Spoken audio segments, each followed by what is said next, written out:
CPM-ൽ കൊടികുത്തി വാഴുന്ന സ്ത്രീവിരുദ്ധതയുടെ ഇരയാണ് താനെന്ന് ഒടുവിൽ പോളിറ്റ് ബ്യൂറോ അംഗം ബൃന്ദ കാരാട്ടിനും വെളിപ്പെടുത്തേണ്ടി വന്നിരിക്കുന്നു. ദേശീയ തലത്തിൽ തന്റെ സ്വതന്ത്ര വ്യക്തിത്വം അംഗീകരിക്കാതെ പ്രകാശ് കാരാട്ടിന്റെ ഭാര്യ മാത്രമായി പാർട്ടിയിൽ തന്നെ ഒതുക്കിയെന്നും അവഗണിച്ചുവെന്നുമാണ് ബൃന്ദ കാരാട്ട് തുറന്നടിച്ചിരിക്കുന്നത്. 1975 മുതൽ 1985 വരെയുള്ള അനുഭവങ്ങളുടെ ഓർമ്മക്കുറിപ്പുകൾ സംയോജിപ്പിച്ച പുസ്തകത്തിലാണ് ബൃന്ദയുടെ ഈ പരാമർശങ്ങൾ. ആൻ എഡ്യൂക്കേഷൻ ഫോർ റിത എന്നാണ് പുസ്തകത്തിന്റെ പേര്. റിത എന്നത് അടിയന്തരാവസ്ഥ കാലത്ത് ബൃന്ദയ്ക്ക് പാർട്ടി നൽകിയ വിളിപ്പേരായിരുന്നു. നിരവധി സ്ത്രീകൾ അവഗണിക്കപ്പെടുന്നുവെന്ന് പാർട്ടിയിൽ പലരും പരാതി ഉന്നയിക്കുന്ന കാലത്താണ് ബൃന്ദ തന്റെ മുൻകാല അനുഭവങ്ങൾ പുസ്തകത്തിൽ എഴുതിയിരിക്കുന്നത്.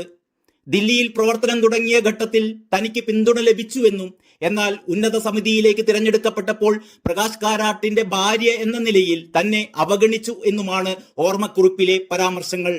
നേരത്തെ കൊൽക്കത്ത പാർട്ടി കോൺഗ്രസിൽ നിന്ന് ബൃന്ദ കാരാട്ട് ഇറങ്ങിപ്പോയത് വിവാദമായിരുന്നു. പാർട്ടി കമ്മിറ്റികളിൽ സ്ത്രീകളെ തഴയുന്നതിന് എതിരെയായിരുന്നു അന്ന് ബൃന്ദയുടെ പ്രതിഷേധം. ഈ നടപടിയിൽ പാർട്ടി ബൃന്ദക്കെതിരെ നടപടിയെടുക്കുകയും ചെയ്യുകയുണ്ടായി.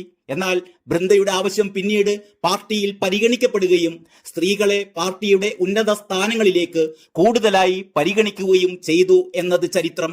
മാധ്യമങ്ങളുടെ ദുഷ്ടലാക്കോടെയുള്ള പ്രചാരണം തനിക്കെതിരെ ഉണ്ടായെന്നാണ് ബൃന്ദ ഉന്നയിക്കുന്ന മറ്റൊരു കാര്യം. ആണവ കരാറിനെതിരെ കോൺഗ്രസിനുള്ള പിന്തുണ പ്രഖ്യാപിച്ചതാര് എന്നതിന് പതി പത്നി ഔർ വോ, ഭർത്താവും ഭാര്യയും സുഹൃത്തും എന്ന് ചില പത്രങ്ങൾ തലക്കെട്ട് നൽകിയതുമായി ബന്ധപ്പെട്ടാണ് ഈ പരാമർശം. അന്ന് പാർട്ടി PBയിൽ ഇവർക്ക് പിന്തുണ നൽകിയത് കേരളത്തിൽ നിന്നുള്ള PB അംഗമായ S രാമചന്ദ്രൻ പിള്ള മാത്രമായിരുന്നു എന്നും പുസ്തകത്തിൽ ബൃന്ദ സൂചിപ്പിക്കുന്നു. ഇതിനിടെ ബൃന്ദ കാരാട്ടിന്റെ വിവാദ പുസ്തകം പാർട്ടിയിൽ ചർച്ച ചെയ്തിട്ടില്ലെന്ന് CPM നേതാക്കൾ വെളിപ്പെടുത്തുകയുണ്ടായി. പുസ്തകത്തിനായി ബൃന്ദ കാരാട്ട് പാർട്ടിയുടെ അനുമതി തേടിയിട്ടില്ല എന്നും CPM വൃത്തങ്ങൾ പറയുന്നു. സ്ത്രീവിരുദ്ധതയിൽ ചരിത്രം ആവർത്തിക്കുകയാണ് CPM. KR ഗൗരിയമ്മ മുതൽ KK ശൈലജ ടീച്ചർ വരെ CPM-നുള്ളിലെ സ്ത്രീവിരുദ്ധ നിലപാടിൽ ബലിയാടാക്കപ്പെട്ട സ്ത്രീകൾ നിരവധിയാണ്.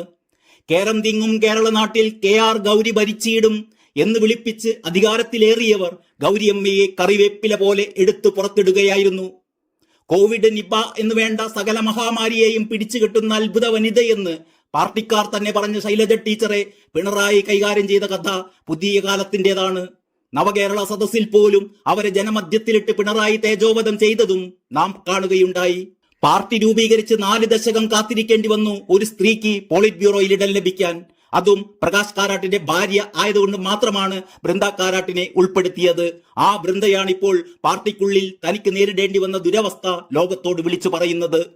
4 മുസ്ലിം വോട്ടിനു വേണ്ടി മുത്തലാഖ് ക്രിമിനൽ കുറ്റമാക്കിയതിനെതിരെയും പെൺകുട്ടികളുടെ വിവാഹപ്രായം ഉയർത്താനുള്ള ശുപാർശക്കെതിരെയും ഏകീകൃത സിവിൽ കോഡിനെതിരെയുമെല്ലാം സ്ത്രീവിരുദ്ധമായ നിലപാടെടുക്കുന്ന CPM-ന് ഇതൊന്നും ഒരു പ്രശ്നമല്ല. അവർക്ക് ലക്ഷ്യം ഒന്നേയുള്ളൂ, അധികാരം. അതിനുവേണ്ടി ആരെയും ബലിയാടാക്കും, ആരെയും അവഹേളിക്കും. TP ചന്ദ്രശേഖരന്റെ ഭാര്യ KK രമയ്ക്കെതിരെ ഇപ്പോഴും ഉയരുന്ന അവഹേളനങ്ങൾ ഇതിന്റെ മറ്റൊരു ഉദാഹരണമാണ്. MM മണി KK രമയെ വിധവ എന്ന് വിളിച്ച് അധിക്ഷേപിച്ചത് കേരളം മറന്നിട്ടില്ല, ഒരു കാലത്തും മറക്കുകയുമില്ല. ഒരു സ്ത്രീക്ക് ജീവിതത്തിൽ സംഭവിക്കുന്ന ഒരു ആഘാതമാണിത്. അത് അവൾ വരുത്തി വെക്കുന്നതല്ല, ജീവിതത്തിൽ ആകസ്മികമായി വന്നു പോകുന്ന ഒരു കാര്യം. ഇവിടെയാകട്ടെ അത് ആകസ്മികം പോലുമല്ലെന്ന് ഓർക്കണം. തങ്ങളുടെ അനുയായികൾ 51 വെട്ടുവെട്ടിക്കൊന്ന സഖാവിന്റെ പത്നിയെ വിധവയെന്ന് വിളിച്ചാക്ഷേപിക്കുന്ന തൊലിക്കട്ടി അപാരം തന്നെയാണ്. ചാവുപായിൽ നിന്ന് രാഷ്ട്രീയം പറഞ്ഞവൾ എന്നതു മുതൽ ആസ്ഥാന വിധവയെന്നും ഭർത്താവിന്റെ ശവം വിറ്റ് ജീവിക്കുന്നവളെന്നും അങ്ങനെ പലതുമാണ് CPM സൈബർ ഇടങ്ങളിൽ ഇപ്പോഴും KK രമയെ വിശേഷിപ്പിച്ചുകൊണ്ടിരിക്കുന്നത് എന്ന് നാം ഓർക്കണം.